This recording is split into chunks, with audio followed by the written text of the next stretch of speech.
So it's the end of a long day of development.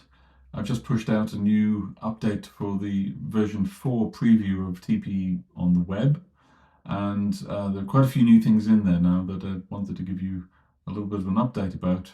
And I'm going to focus in particular in this little short video on a new feature called the Viewshed, which is a major enhancement to what is called the geodetics function, which is really sort of about lines of sight on the Earth, what you can see, what you can't see.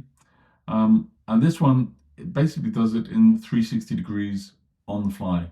It's amazingly quick, and I think it's going to be super powerful for landscape photographers in particular, who are looking to explore different shot locations, where they can go and what they can see. So let's jump in. I have the pin here in a place called the San Luis Valley. It's in southern Colorado, and it's a very large rift valley, second largest on Earth, I believe. And it has a town here. It's pretty flat. It's about 70 miles across, surrounded by mountains. You can see that from the topographic map. Here, where the red pin is, I'll zoom in and show you, is a campground where I've stayed a few years ago. And it's next to this lake, and it has good all-round views. You're down on the valley floor mostly, but you can see quite a long way in every direction pretty much. But the question is, what exactly can you see and what can't you see? And that's what this new Viewshed tool tells you. So what's a viewshed? A viewshed it's a bit like a watershed. It was a term coined, I think, in the late 60s, and it describes everything that falls within your field of view if you were to look around 360 degrees from a given point on the ground and the height above the ground. So let me show you how you access this tool. Up here there's a few more panels have appeared. I'll cover the new weather one, which is now integrated in a separate video. You've got your map controls, and here's a geodetics panel, which you can now access whether or not you have the secondary pin enabled. And when the secondary pin is on, you'll see the normal geodetics info here. You can control the height above the ground of the pin. I have it set to 2 meters. It's actually about 1.8, 1.7 meters, which is about 5 and a bit feet. Normal sort of eye height above the ground. So that's the default for that. But you can adjust it. I'll show you that in a little bit. So here's the new Viewshed. It's in preview. It's a brand new feature, and I'd love to get your feedback on it.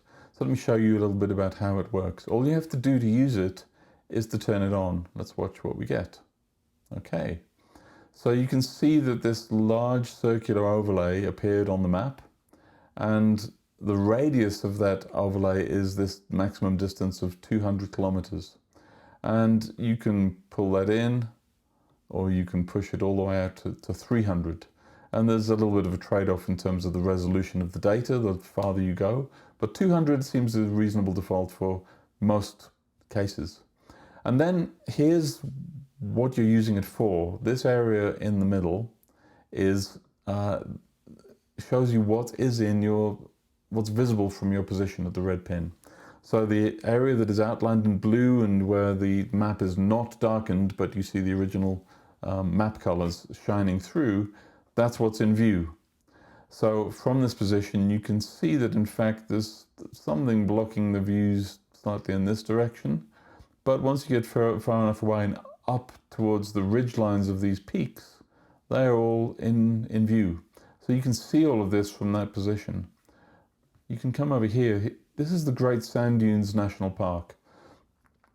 Some of these dunes are about 700 feet tall. They shift a little bit, so it's an interesting thing to have imaged for the elevation, because there's a big digital elevation model that sits underneath this visualization. But all this area here is some of the highest points of the dunes, and this is lower. There's a campground here as well within the national park. That's out of sight. You can't see it from here, but you can see the dunes here. I suspect you can't really see some of these at all times because they're probably too deep. But again, the stuff shifts around, so imaging it is an interesting idea. And then to the north here, you've got some of the Colorado 14ers, Crestone Peak, and so forth around here. You're seeing the tops of those peaks, but you're not seeing into the valleys that are running east-west. And interestingly, you can see a long way north, but what you're seeing really are the mountains and where the valley starts to rise up. So what's the use for this? It allows you to quickly explore what is visible to include in your shot from any point you want. And one of the really nice things about it is that it's incredibly quick. So let me just show you what happens. I'm going to pick up the pin. I'm going to say, imagine we're hiking up to the top of this dune here, and I just missed the high point. I'm going to put it on the top of high dune, that is the highest point, and let's see what we can see. And it's very sensitive to position, but you can see, let me just move it around, you can see how quickly, look how quickly that updates. It's almost instantaneous. So you've got all the freedom in the world to move this pin around an area, see what you see from anywhere. Let's put it up on this ridge line here.